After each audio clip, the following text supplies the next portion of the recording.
Okay. So for those of you that are, I assume everybody's here for the same reason, which is to hear me talk about AI. For anybody that doesn't know what's going on, today I am going to be talking about artificial intelligence. So first, I'm going to be talking about in what ways AI is beneficial to OFM, the basic principles of AI generated creative and kind of the implications of AI on social media in general, how AI is bad for OnlyFans, and then how you can actually take action on all this information to hopefully make as much money as possible. So we'll start with talking about how AI is good for. First, there are technically two different types of AI creators. You have pure AI creators and you have hybrid. Pure means 100% of the content is artificial intelligence generated. Every photo, every video, every piece of media, all of it is entirely AI generated. So you don't need a model for this at all. You might use a real person as a base for image gen, and but beyond that, it's 100% AI generated. So there's no human in the loop besides the person that is actually prompting the content. And then hybrid is more of like a face swap model. So there's a real human that's making the content and AI is basically painting a new face on top, kind of like motion capture verbs. So the body is real, the movements are real, but it's painting over the identity, I should say, I guess is synthetic. So right now, if you're just getting into things and you already have human models, I would say hybrid is easier to produce decent creative with at the moment. But pure AI is like right on the threshold of basically completely invalidating the need for a human model in the loop at all. And that has some very substantial implications that I'm going to get into in just a second. So tons of extremely valuable use cases for AI in our industry, even beyond creative. I would say most of the benefits of AI for OnlyFans management are going to take place within the next 12 to 24 months. And I think that you should treat it with urgency. So, meaning like these are things that you should act very quickly on, and these are tools that you should set aside time and learn how to use in the immediate future. Like this is not something that you want to wait until other people figure it out and then jump on the bandwagon, because at that point, it actually probably will be not necessarily too late. The window of opportunity to make lots of money will be closed relatively shortly. So I'm still very new to like a lot of these tools, but there is a tremendous amount of money to be made by agencies who figure out how to leverage this stuff properly. On a margin basis, incorporating AI into your business, whether that is influencers or just tools in your software stack, is probably as big of an opportunity as just like being in OnlyFans at all during 2019 to 2023, which was like the COVID era kind of gold rush. So again, for reasons that I'm going to explain in a little bit, I don't think that the window of opportunity will be quite as large. Like I don't think you're going to have 4 years to just print money for free. There is a little bit of a creativity layer. There's a little bit of an imagination layer, but right now the money is very real. So let's start with the good stuff. First major benefit of AI is that AI models mostly invalidate the need for.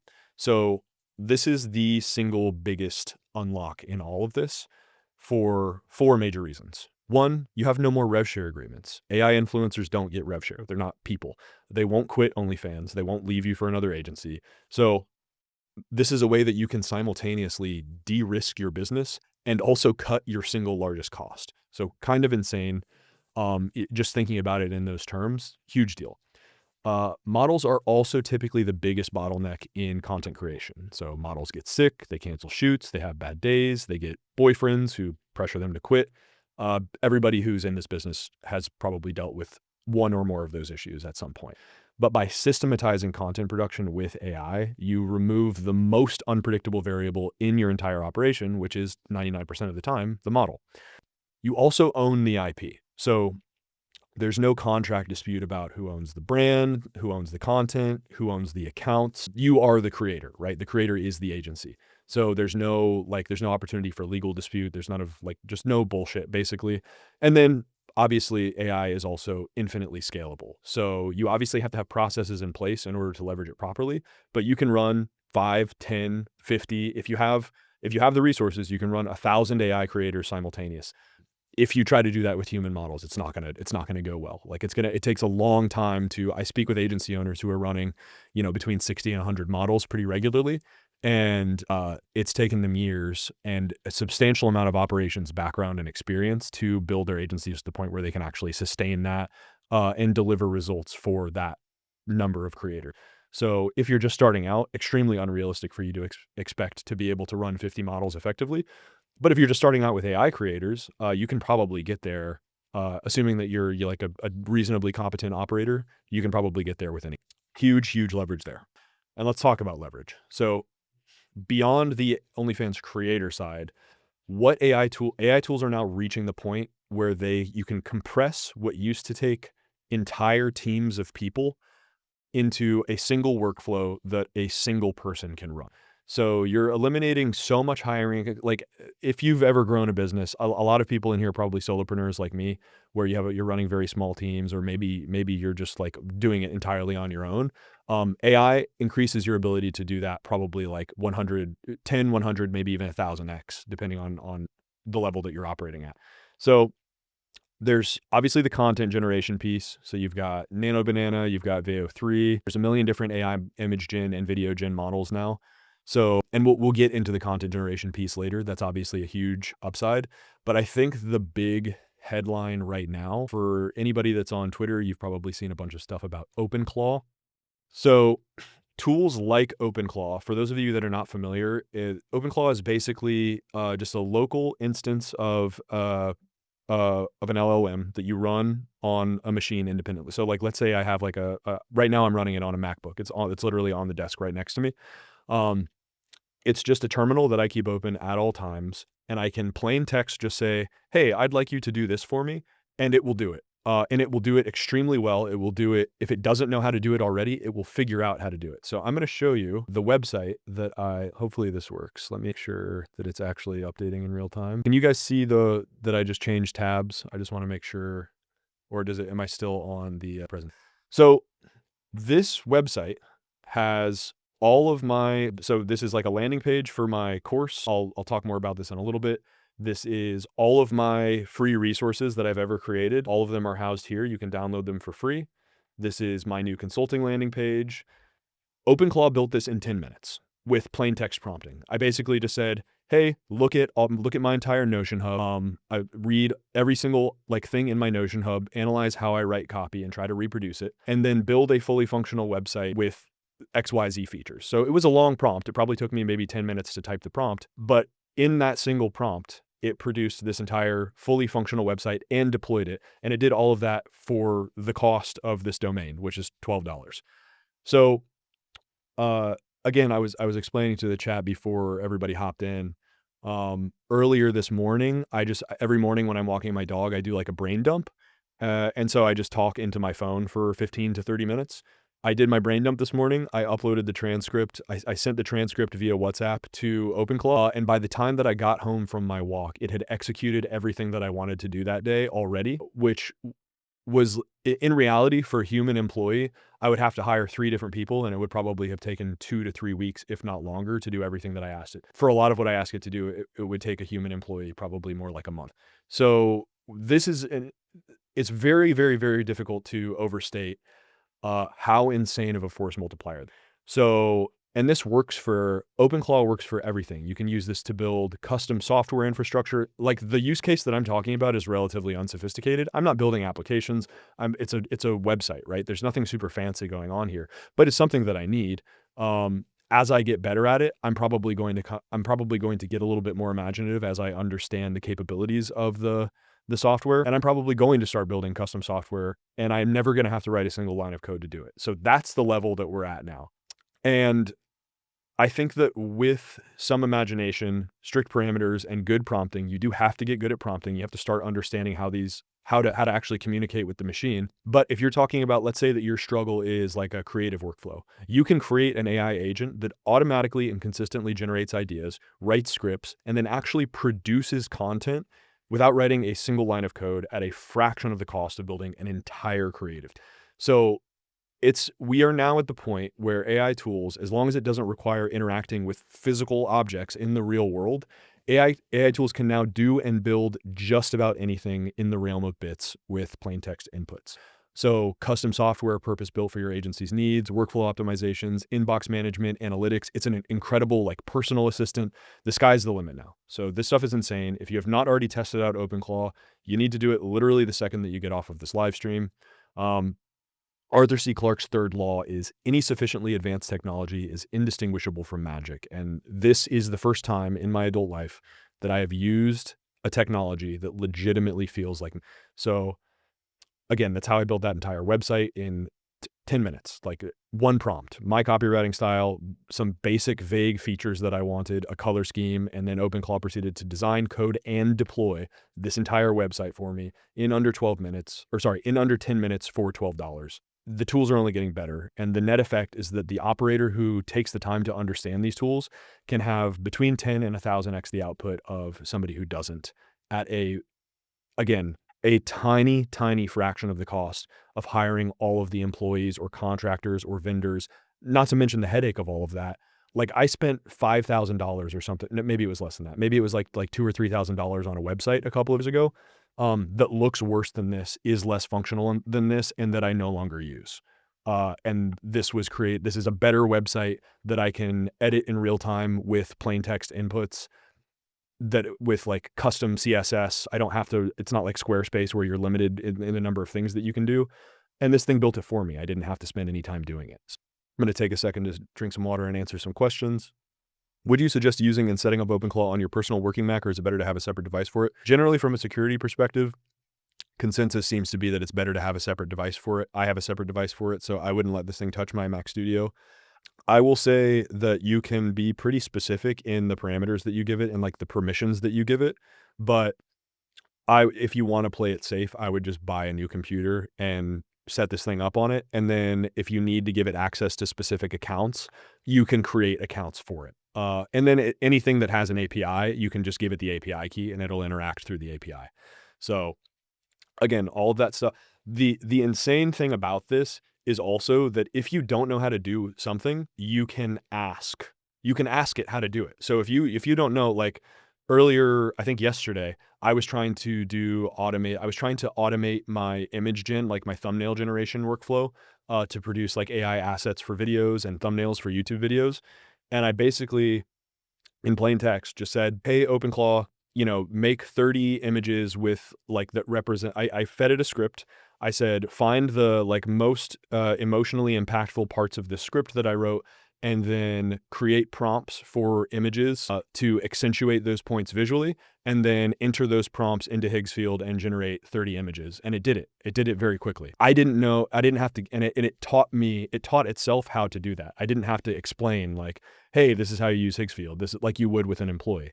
So, Ryan, what am I spending a month to use it? $200. I just have a Claude Max subscription. It's literally just $200. Quame 1292, what are the biggest limitations about OpenClaw? It can't interact yet. It cannot interact with software that requires, so like it can't edit video, for instance. So I can't have it like open Premiere and I can't give it instructions and say, this is how I want this long form YouTube video edited.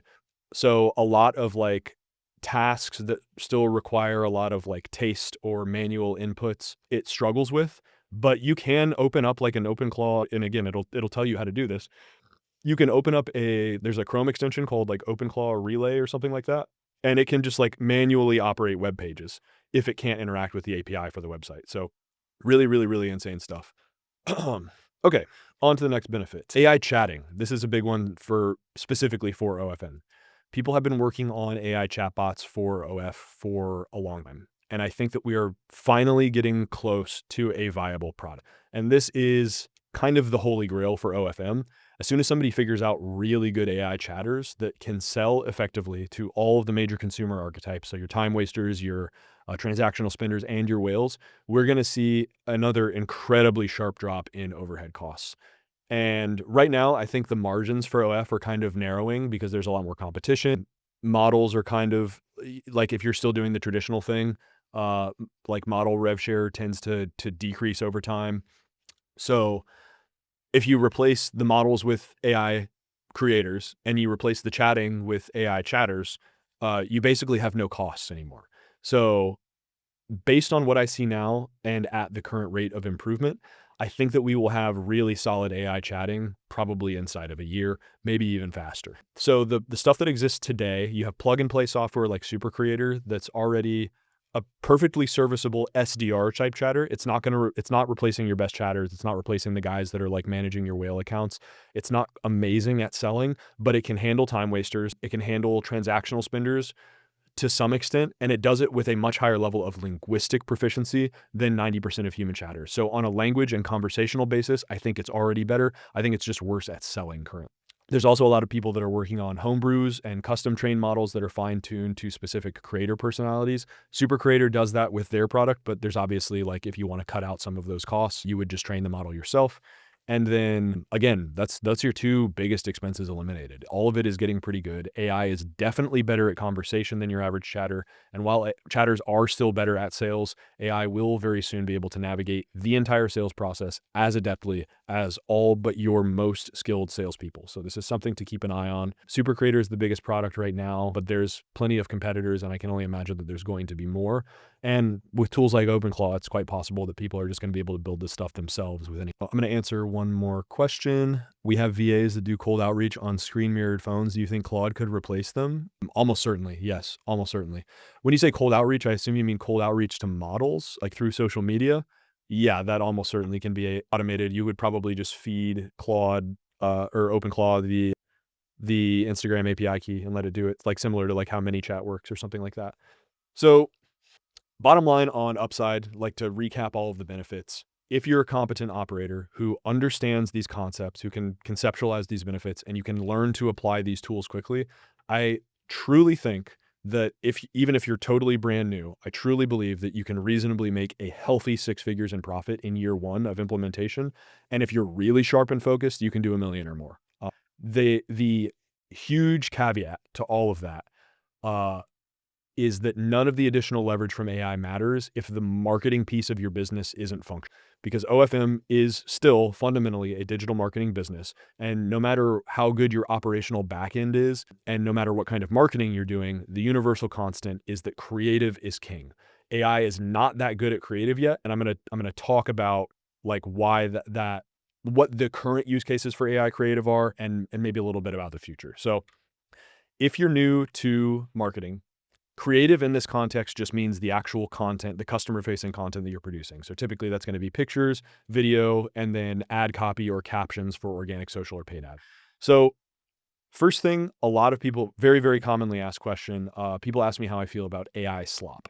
And my response to that is that however much I hate AI-generated slop, I hate human-generated slop 10 times more, because it means somebody took time out of their day to make unwatchable dog shit. Anybody who's watched my content, anybody who's followed me for a while knows I hate, if there's one thing I hate, it's shit content. So all of the rules of normal creative also apply to AI creative. Good content is good content, bad content is bad content. And most OFMs and creators are just bad at marketing in general, and they're even worse at organic social. So before I get into the AI stuff, there's 2 important trends that you need to recognize in social media writ large. The first is the trend towards interest-based media, which I think could be accurately described as a trend towards personalization. And this little like 4chan green text thing sums it up very nice. For anybody that's just listening right now, the text is, before the internet, I don't want to fuck toasters. Don't be a fucking retard. Or sorry, before internet, I want to fuck toasters. Don't be a fucking retard. Grow up. After internet, I want to fuck a toaster. Google. Find a community with 1,000+ members about people wanting to fuck toasters. Fuck up your life.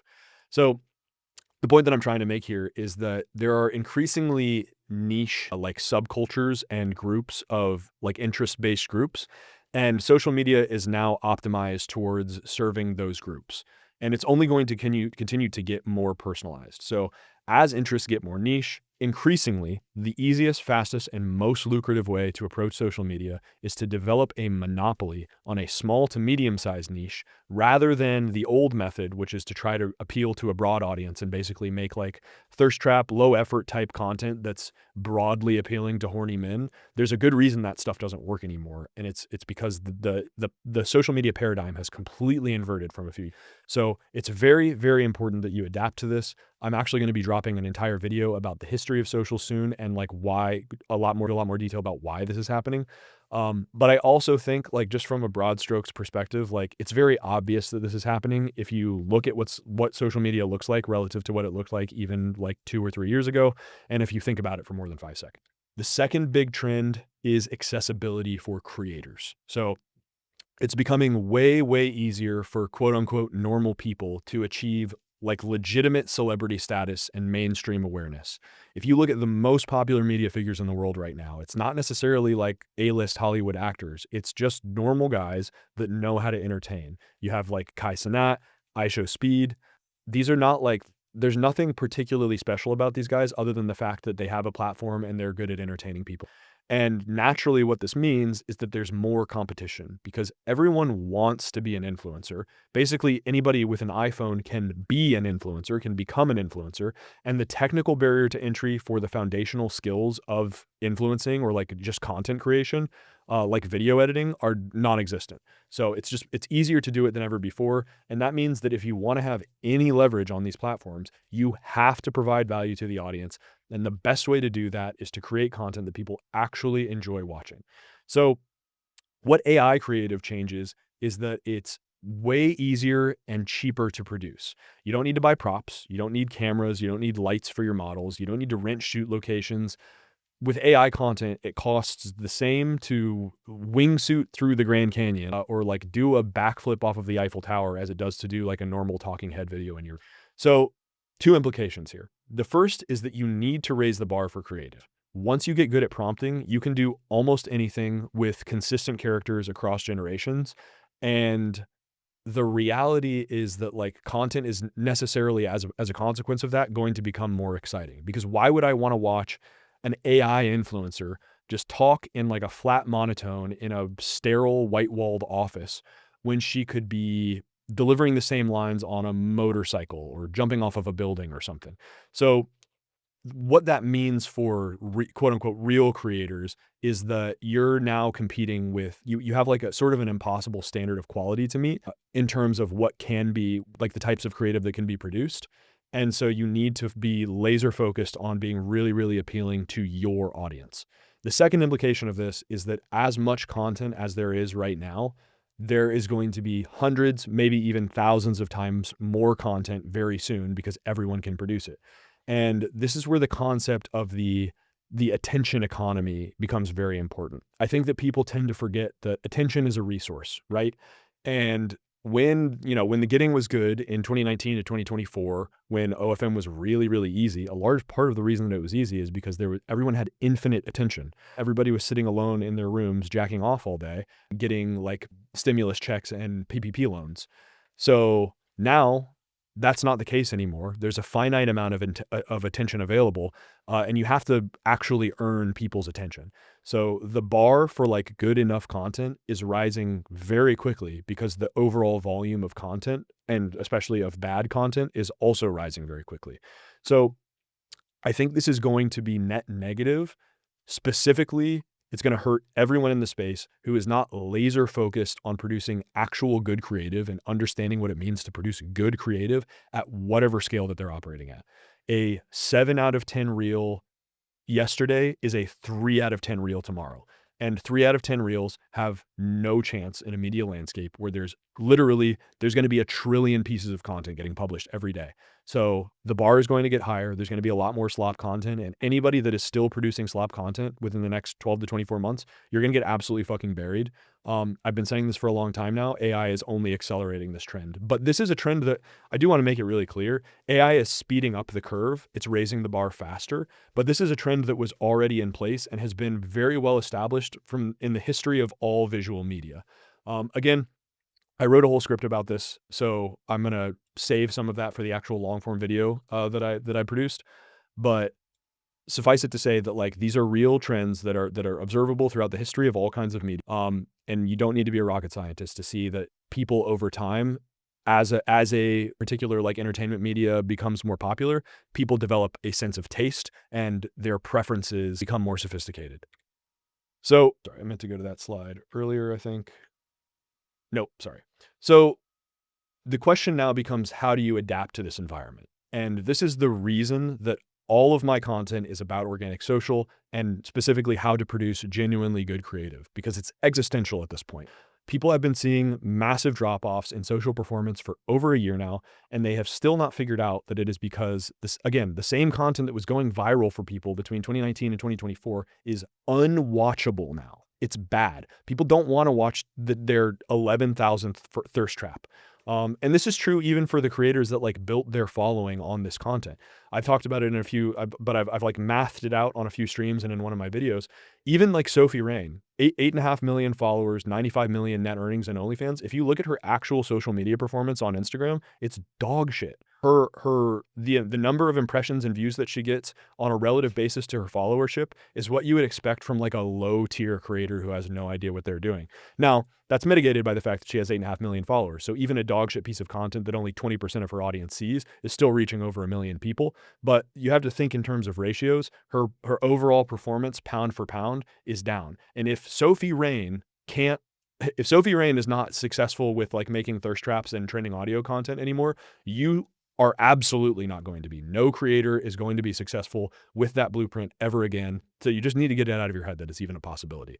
So I've been trying to preach this gospel in my free content. I'm shill incoming, just FYI. But I have been working extremely hard to present all of these ideas in a concrete, sequential, actionable way, which is why I am working on an OnlyFans marketing course. So in order to make that course as valuable as possible, I'm going to make a quick ask here. It's not really even technically an advertisement. I want your feedback on the content. And so I'm opening applications for early access to the course. Every week, I'm going to have 2 private live sessions where I present a lesson from the course. And then at the end of each session, participants are going to be able to ask questions, provide feedback, make suggestions on topics that they might like included in the final product. And then on top of that, every person in the early access group is also going to get a full version of the course upon release at no additional cost, plus access to an exclusive Telegram community for OnlyFans. So if you're interested in that, it's the first link in the description. It's just my website, facelessfrancis.com. You can apply there if you're interested. I'm going to be handpicking 35 applicants from the group of applicants that apply to get kind of a broad range of perspectives and experience levels. So if you're interested in beta testing and being part of that process and like joining the live streams and kind of building a community around OnlyFans marketing, fill out the application. If not, just keep watching, enjoy my free content. No worries. Shilling time over. Okay, back to value. So now I'm going to talk about in what ways AI is bad for Only. So I think that on the net, if I were to frame this like in a TLDR fashion, it would be that AI is extremely good for OnlyFans in the short to medium term. So like, let's say next 12 to 36, let's say 12 to 24 months and be conservative because things are changing quite quickly. I think long-term AI is very bad for OnlyFans. I think it's an existential threat. And the reason that I think AI is bad for OnlyFans management, and the fan page industry in general is that the future of sex tech is not fan pages. So we're going to set aside AI for a second here. I want you guys to stop. If you've never done this, we're going to do a little thought exercise. Think about the customer experience of OnlyFans or of any of the average fan sites. So we have a user, let's call him Jeff. And Jeff sees a model that he thinks is hot on social media. So Jeff follows her, and we can skip ahead past the part where he watches a bunch of her reels and develops a parasocial connection, some kind of sexual desire for the model. And we'll just skip straight to the part where he subscribes to her OnlyFans, which is going to be a very, very small percentage of people, by the way. So now let's assume that Jeff is new to OnlyFans. He's not an existing OnlyFans user. He has to create an account. He has to put in his credit card info. He has to do ID verification. There's tons of friction. And every step that he takes decreases the likelihood that he goes through with it and decides to just use Pornhub to gratify himself instead. So Jeff finally pays the subscription price, and he has no idea what he's doing or what's happening. He's never been on the platform before. He sees a welcome message that says he has to pay $45 to see what's in the welcome message. So he's confused. He's already paid to get in. Now he has to spend more. And then a chatter follows up on the welcome message and tries to, says hi, and then tries to push Jeff into buying more content while pretending to be interested in. So Jeff is very disoriented at this point. He just wanted to see a girl naked. That's all. He just wanted to see a girl naked and jack off. But in for a penny, in for a pound. He already paid the sub price. So there's a bit of sunk cost there. And let's say that Jeff decides to pay for a PPV. And then he opens the PPV and it's like lingerie photos, no nudes. So now he's pissed. He spent $50 in total. He's gotten absolutely none of what he came for. And the chatter is now pushing him to spend more. Maybe he does, maybe he doesn't. We're going to move on from Jeff. The point is that the entire experience is absolutely fucking awful for the customer. OnlyFans is a terrible customer experience. It's a bad product. Like, if we're completely honest with ourselves, if we're looking at it from the customer perspective, as we should be as marketers, that's our job. OnlyFans is a really profoundly awful product. It's predatory. It's fraudulent. So the thing that OnlyFans is competing with, my basic take on business is that like anything that relies on deceiving the consumer in order for them to keep spending is like a fundamentally untenable business model. I think that OnlyFans realizes that. That's why they're trying to sell. And I think that the future of this industry is going to be relatively short-lived. All that said, there's still a fuck ton of money to be made in the short to medium term. I know that this is something that probably not a lot of people in this chat want to hear, but it is important to recognize that the fan page industry is not going to be long for this world, and that better products are coming. So what are the better products? The biggest threat, I think, is going to be AI erotic companion sites. I think that this is going to completely eat the market for transactional buyers. And what I mean by that, actually, I'll start off by saying, if you're not familiar with these products, check out secretdesires.ai, check out AI. These are so much better than OnlyFans from a customer experience perspective. And I think that once these websites, like once these platforms figure out the marketing piece, it's basically game over for fan sites in general. So if you're not familiar with these platforms, premise is very simple. It's a chatbot, but you have thousands of characters to chat with.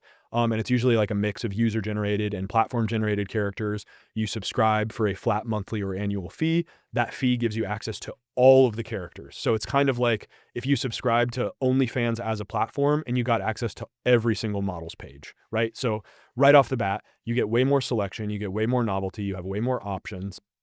And then on top of that, you can spend credits. So there's the base platform fee, and then you just buy credits to generate images or videos of those characters, kind of like you just interact with any other AI tool that generates stuff. So, and there is a character on all of these websites. There's a character for literally every preference you can possibly imagine. If you're into petite goth girls, or you're into furries, or you're into 6,000-year-old eldritch abominations, or tentacled alien, you can create characters from your favorite video game franchise. You can create characters in your imagination. If you're so unbelievably depraved that the thing that you like doesn't already exist, you can just make it for yourself, and it can have whatever appearance and whatever personality and do whatever you want. The characters are always available. They respond instantly. So there's no wait time. There's no friction. I think we've all run into the issue with chatters where it's like you're chatting with a whale and you're taking 3 to 5 minutes to respond because there's a bunch of people. And you just get like the customers lose interest because they're sitting there with their dick in their hand waiting for 3 to 5 minutes. It's a long time to be sitting there with your dick in your hand.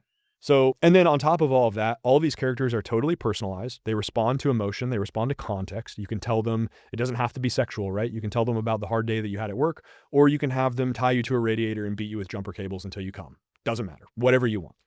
So, and then the last piece of this is on the image gen and video gen side, you can make the thing do whatever it is that you want. You can create any image that you want. You can adjust their physical features. You can put them in literally whatever you want to do, whatever. Let your imagination run wild. You can do it. On top of all of this, it's way cheaper than OnlyFans. And you know exactly what you're getting because you have complete control start to finish over the entire experience. So, I think when I start talking about this stuff, I think one of the biggest objections that I get is, I think a lot of OFMs, they want to put their head in the sand because there's an assumption that there's always going to be demand for the fantasy of intimacy with quote unquote real girls. But the thing is, our product, as I mentioned earlier, is totally fraudulent in that regard anyway, because all of the comms are just done by chatters. So you're not talking to the 19-year-old yoga instructor. You're talking to a 30-year-old Pakistani guy, right? And as that's widely becoming public knowledge. So as that knowledge on the consumer side increases, it basically clues the customer in, even if it doesn't make them leave outright. Like, I think a lot of us are like, we understand that there's some willing delusion on the customer side, but like, why would I, as a consumer of the OnlyFans experience, if I know that I'm like not actually talking to the person that I think I'm talking to, when a relationship is happening through a screen, an AI is just as real as a flesh and blood girl. The whole experience is intermediated by your computer, right? So it's like, if I'm talking into my computer, I might as well be talking to a computer. It doesn't matter to me if it's a real girl. I'm never going to fuck her anyway, right? So my prediction is that these AI companion products are going to eat up the transactional buyers first. So these are the guys who are on OnlyFans purely for sexual content, not for the parasocial relationship with a specific creator. So I think the whales are going to stick around the longest. But as these erotic companion products get better, and as we get closer to true AI companions, and eventually we're going to have fully embodied like companion and sex robots, that's a real thing that's going to happen eventually. We're not quite there yet, but like when that happens, when that transition occurs, virtually all previous forms of porn are just going to become obsolete. for the same reason and in the same way that social media is changing. We're moving towards a more personalized world. So why would I consume a product if if you have an OnlyFans creator that has 5,000 paid subscribers, why would I consume a product that's made for 5,000 people or that's made to appeal to 1 million people when I could consume a product that is made for me and only me? That's the question that you have to ask yourself. That's the direction that all consumer products are moving towards. And AI is increasing the rate at which that becomes possible, of like truly personalized products, truly personalized media experiences. So the other big threat is that OnlyFans is to OnlyFans itself, not necessarily the fan page industry, but to OnlyFans itself. There's platforms that are now competing with OnlyFans and starting to consume market. So big problem with OnlyFans as a product, besides the customer experience, it's also not great as a business owner. Like the B2B product of OnlyFans sucks. OnlyFans doesn't develop for the people that actually produce a majority of their revenue, aka us, agency owners. So that's why there's so much proprietary software that's built specifically for OnlyFans. And now other platforms are starting to fill that gap. So there's platforms like FanView and Room 11 that are now being built specifically with agencies and with AI influencers in mind. Again, back to we're talking about AI here. On OnlyFans, you still need to associate a model's identity with the page, meaning that there's a human in the loop, meaning that there's still ID verification that's required. It's a very cumbersome process. It's not the most difficult thing in the world, but it's an additional layer of friction. And usually if you're, let's say you have like some Colombian salary model and you're using her ID to create the account, you still got to pay her, right? Versus these other platforms like FanView and Room 11, you can have a pure AI creator. There's no IDV process required. And then also the rev share agreement. So like Room 11 offers 10% rev share as opposed to the OnlyFans 20% haircut. And you can import your entire OnlyFans content library in 3 clicks, and they have in-platform video gen. So like these AI specific platforms are also going to start eating market share from OnlyFans. I don't think that they're going to be the last man standing. I think that the AI erotic companion platforms are still a much better product. But even in the short to medium term, these other platforms are going to start coming in and eating some of OnlyFans' lunch. And as AI influencers grow in popularity, we're already seeing that trend. The platforms that develop features specifically to attract agencies, to attract power users, are going to drain market share from OnlyFans necessarily. So last part of the presentation, what should you do about it? We have all this information. What actions can we actually take to insulate ourselves from any potential fallout and to take maximum advantage of these AI tools while the getting is good? So first thing, you need to experiment with AI creative now, today. If you are going to incorporate AI content creation, do it today. Don't wait any longer. Don't put it off anymore. Like, I know that you're a business owner, you have 1 million things going on. Believe me when I tell you that once you start learning how to use these tools, that your to-do list is going to start clearing very, very quick. And that's not just true of the AI content creation tools. That's more true on the force multiplier side of things, like tools like OpenClaw. OpenClaw did like 2 months worth of work for me in 2 days. These tools are absolutely insane, and they only get better as you continue to improve, like understanding how to use them. So yeah, don't wait. The learning curve is real. It's not the hardest thing in the world, but like it takes time to learn how to use a new tool. But the window of opportunity is open now. You don't want to wait on this stuff. If you're just getting into AI and you have like real models, start with hybrids, start with face swap stuff. The barrier to entry is a little bit lower. Use these platforms like Higgsfield. If you're not familiar with Higgsfield, just go Google it after the live stream. It's like the easiest to use, most widely used AI image and video gen platform because it has all of the models on it, and it has tools specifically for influencers that are really easy to use. So hopefully I'm putting you on some game there if you're not familiar. And then, yeah, just allocate some of your time to understanding this stuff. It's very, very important. AI is real. Like there's a lot of people that are like, this stuff is all overblown, super, super hype. It's not overhyped. This is game-changing stuff. The second is diversify your platform exposure. So experiment with some other platforms to transition to. OnlyFans is not going to be the dominant platform forever, especially as these AI companion sites grow. So if you get into AI influencers, also diversify platforms. Check out Fansly, check out FanView, check out Room 11. All of these are emerging platforms that are supportive of AI creators specifically. And then also build your own distro.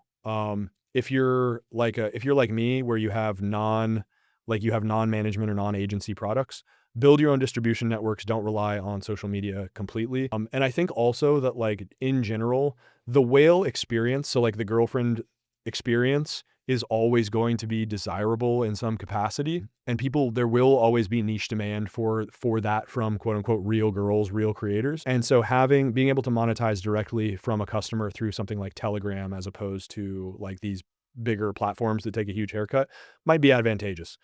The last thing, most important thing, learn organic social properly. Actually understand what it means to make good creative. The agencies that survive the AI wave are going to be the people who understand brand, that understand personality, that are actually AI. It makes this cheaper, right? But you still have to have strategy. You still have to have taste. You still have to understand how to build a brand to have any kind of success with AI creative. Just because you can make more doesn't mean you can make it better. The better part comes from you. You have to understand how to make good creative. And again, not coincidentally, this is exactly what I'm teaching in all of my free content and then my organic social masterclass. So I won't shill it again, but if you are interested in applying for early access to my course, this is going to be the most comprehensive course for OnlyFans marketing, period. It's for everybody. If you're a huge agency that needs like training tools or like wants to standardize creative process or something like that, this is going to be great for you. And if you're totally new, I start from account creation. So if you're a complete newbie, if you're an independent creator, if you're a zero, this will still be valuable for you. How I want to close is AI going to kill OnlyFans management? In the long term, yes. In the short to medium term, it's going to kill the version of it that most people are currently doing. The low effort, copy paste, spray and pray approach is already completely non-functional for new market entrants. So if you want to have a future in this industry, you have a relatively short window of time to do two things. You need to learn how to leverage AI in a way that makes sense for your organization. And then you need to get really fucking good at building brands and making good content so that you can survive the slop tsunami. If you got value out of this video, do me a favor, hit the like button and subscribe to the channel. I put out new content every single week about the business of OnlyFans, and I promise you, you will not find this level of depth anywhere else on YouTube. If you are serious about reaching the top on OnlyFans, I have a ton of free resources on my website, facelessfrancis.com. While you're there, you can join the waitlist for the most comprehensive OnlyFans marketing course ever created for creators and agencies of all experience levels. I will be giving a discount to early birds, and more importantly, the people on that waitlist are going to be the first in the world to take the course and apply those learnings to make millions of dollars through organic social. So head over to facelessfrancis.com, grab those free resources, get on the waitlist, and I will see you in the next one.